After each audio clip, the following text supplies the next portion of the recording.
Another edition of After Wine School. This is Keith. I'm Keith Wallace. My partner in crime, Alanna Zerbi, isn't here today. She's off saving the planet. Actually, in fact, she's just upstairs teaching a wine class. But I just want to drop in because, we had such great news, and I want to thank everyone for this. Anyways, so the Philadelphia Inquirer, our local newspaper, the Yankee, actually just gave us props. They actually said something nice about us. And I am just so happy about this. They just announced that we are the silver winner for top trade school in Philadelphia. Yeah. I am ecstatic about this. I love this. It's stunning to me. This is actually their 2020 Philly favorites. This means that a huge number of Philadelphians, our students, the Inquirer readers, voted for us as the top trade school. That's amazing.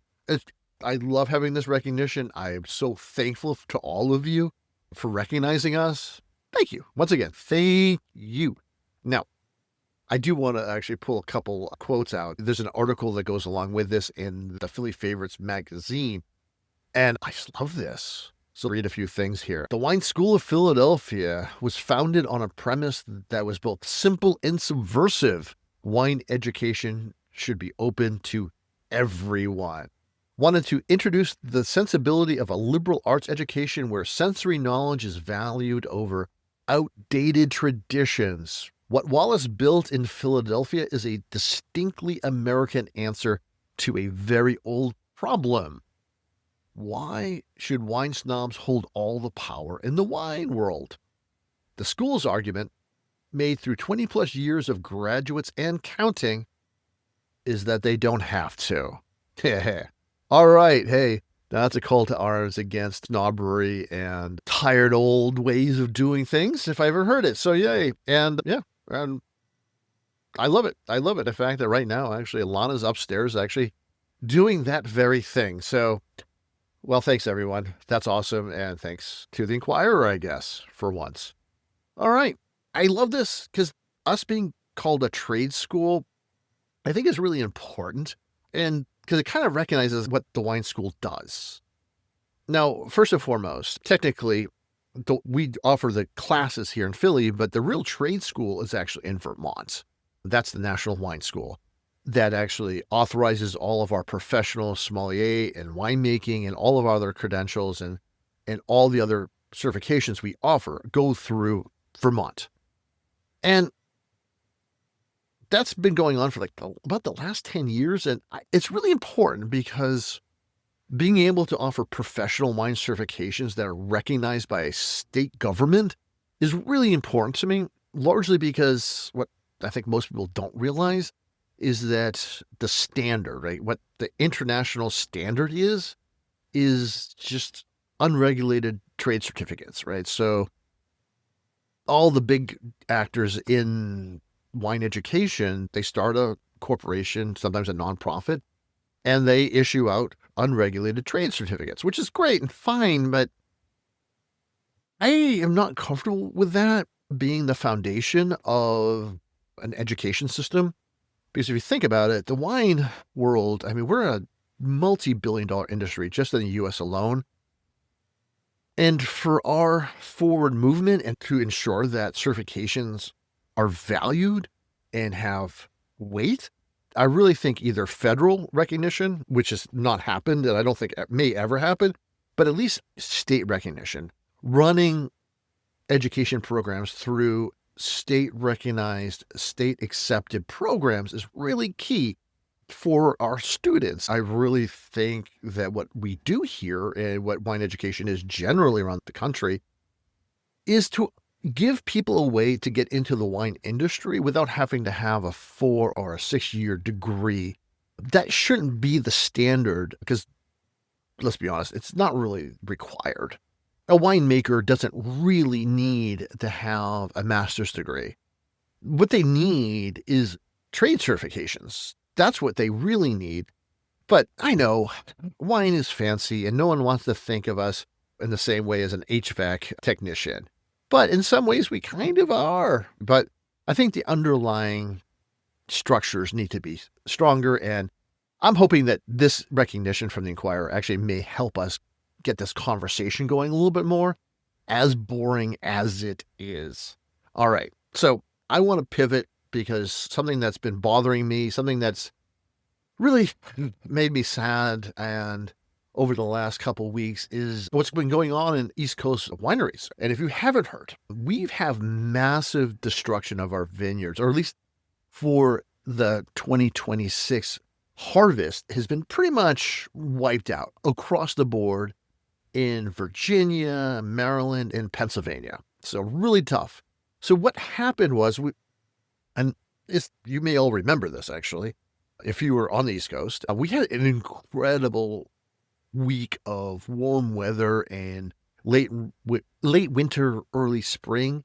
It was just delightful, like 70s, 80-degree weather. Everybody was happy, which is, I gotta say, very weird in Philly, seeing a lot of people happy. So, odd time to be in Philly. But it was also at that time I had this knot in my stomach, like this is going on too long.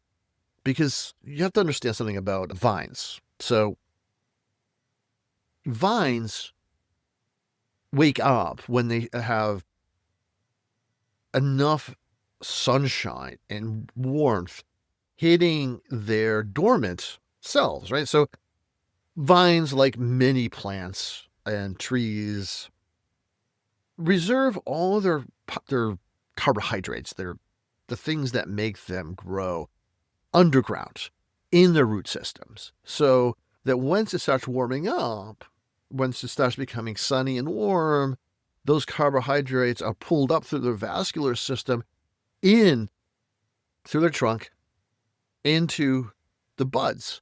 And those buds, right, these dormant buds will start opening up. And what they'll open up, this little green tendril will point out. And eventually what this is going to be is, this is going to actually become another branch. Not really a branch, but I want folks who don't understand vines, I want them to be able to visualize this, right? The other type are actually going to be flowers.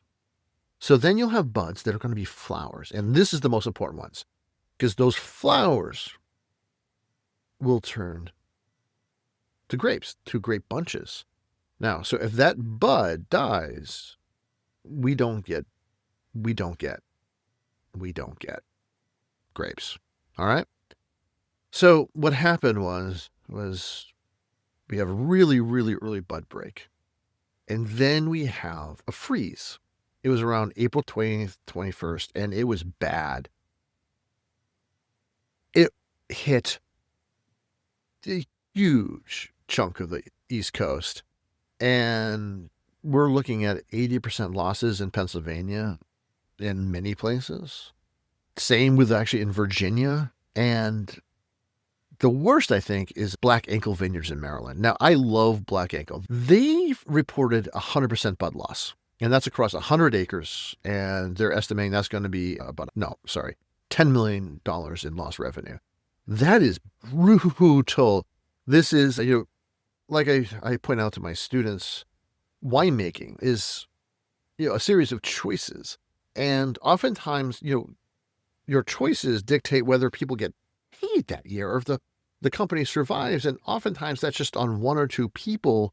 And this is one of those things that Mother Nature hits, and nobody, right? This wasn't a choice you could even make. When Mother Nature does this to you, there's nothing you can do, and you can just sit on the sidelines, just like watch, your winery just maybe go bankrupt. I mean, this is a hard time for wineries right now, and losing 80% to 100% of your income for an entire year is pretty brutal. So,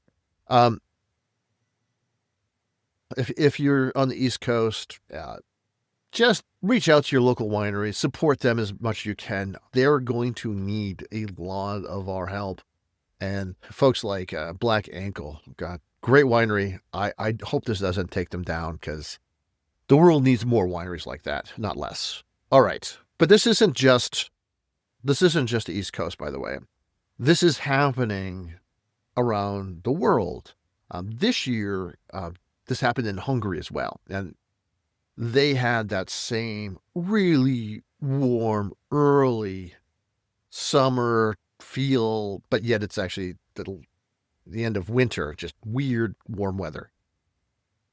But theirs got hit hard. It was on May 1st. And what we're talking about is about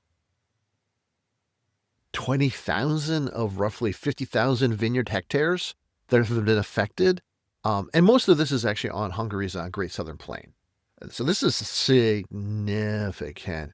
And what they're looking at is, at least of that 200,000, at least 15,000 hectares are complete frost damage or near total destruction of this, the buds. And again, that is a year's worth of grapes that will not be there, and we will see massive, massive decline of Hungarian wines in the U.S. because of that. Not that you may drink a lot of them, but I have quite a few actually in the school cellar because they can be extraordinary. And what they're doing, and of course, they're sweet wines. Their Tokais have just been amazing for centuries. But they're really doing some interesting things with dry white wines. And that's where a lot of these vineyards were hit. So we're not going to see some of those for the next couple of years, which breaks my heart. Now, there's always solutions, by the way. When we see things like this happen, usually what farmers and grape growers do is we change ways we deal with our vineyards. So, for instance, one of the things you can do if this is going to become an issue now, because once it happens once, we just have to assume it's going to happen again. We have to actually push back, or we have to delay bud break.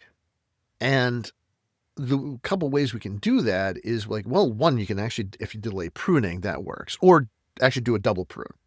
Now, winter pruning is one of the worst things, difficult, but having to push that back, forcing your bud break later by a few weeks is going to be critical. Yet another thing you can do here is actually having sprinkler protection, like actually either having them installed or, in fact, actually bringing in trucks to do this, is to sprinkle all your vines. I mean, and we're talking every vine in every acre in your entire vineyard, and sprinkle them with water and over the freeze. And this sounds weird and it sounds counterintuitive, that why would you spray water during a freeze? Because what the water does is it actually freezes over the vines.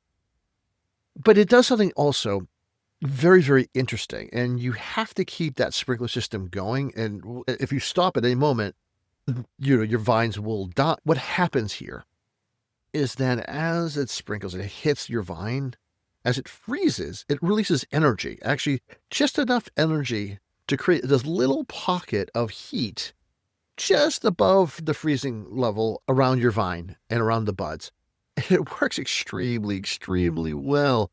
It's really hard to build the system and very expensive with the level of water you need to do this. But I should also make the caveat that if your temperatures dip below 10 degrees Fahrenheit, all bets are off. The sprinkler system just doesn't work at that stage. But these are things we can do, and I'm sure there's more out there. These are just ones that I actually know of and have done. But one of the hard things on the East Coast, and this is pushing your bud break later. That's tough to do, just largely because you actually need that early spring to get enough degree days to get ripeness. But this is what we have to do at this stage. So, yeah. I'm going to talk about now. I'm just going to switch over a little bit because I was teaching a class, and someone always makes the joke about once they find out, or I tell them about, I come from a long line of ministers, and I mean a long line. The most competitive I've ever seen anybody was actually at Thanksgiving, when they vied to who was going to give the prayer. And there was 6 ministers, and all of them wanted to give the blessing. Oh God, yeah. It needs to say, um, yeah, ugh, weird way to grow up. Love them all, but my God, I haven't been to church since I was 13. But but communion is always this interesting thing to me, largely because it really ties back to such an ancient world, and because it actually ties back to the Phoenicians and the Canaanites. One of the things that almost all of these like late Bronze Age religions had was they would pour wines out for the god. It was like it was a ritual sacrifice in a temple at an altar, and this was really consistent. And in fact, actually, early Israelites, they adopted these as well in Judea. The religious elements of that culture, of the Jewish culture, you saw two things. You saw altar sacrifices, and you also saw household rituals. And those are things that also happened in all the other earlier religions as well, where you saw this split between how you practice your religion with wine at home, and then at your synagogue or at the temple. At the home was, of course, it had to deal with bread, it had to deal with wine, it had to do with blessing, but you would consume it. And for us, what we think of this as like the Last Supper, right? That was one of those moments where, or Passover as well. Like these are these core elements where these old Judaic cultures are come and inform Christian communion. But it's always odd that it was the household symbolism, the things that happened in the house, that actually were remained, and they became the public expression of Christianity through communion. Um, that's interesting to me. And the reason that happened, and one of the interesting things is we can blame the Romans for this. Because when the Jews rose up in rebellion and the Romans came in, and this is about 70 AD, and just crushed them. They also just completely destroyed the temple system, absolutely destroyed it, and effectively actually ended the altar system, because the Romans really forced the Jews into their homes and out of public life, and that stuck. So the ancient world's traditions were actually destroyed by the Romans, because the last culture that held on to those old cultures were the Jews. And that is where communion comes from, right? That becomes the public facing instead of the altar system. So, and I'm very grateful for that, because Lord knows, it would be really, really weird if we actually we're pouring one out for the homies, in every church in America, rather than the little communion. But yeah, so there it is. Always blame the Romans for everything that went wrong, and everything that went right too. But yeah, so there it is. My little piece of cultural anthropology of the day. I am going to be teaching the history of modern wine. Like, how did modern wine culture come to be? It's an entire major advanced sommelier program I'm going to be teaching in the fall, and I'm already starting to think about it. Thanks, Philadelphia, for being so awesome, voting us as a top trade school. Maybe next year we become the top trade school, and maybe we just dominate from here on out and let's turn Philly into a wine school community. All of it. Let's just co-opt everybody. We're gonna bring everyone in. We'll need to build bigger school, but hey, love you all. Talk to you soon. See you in class.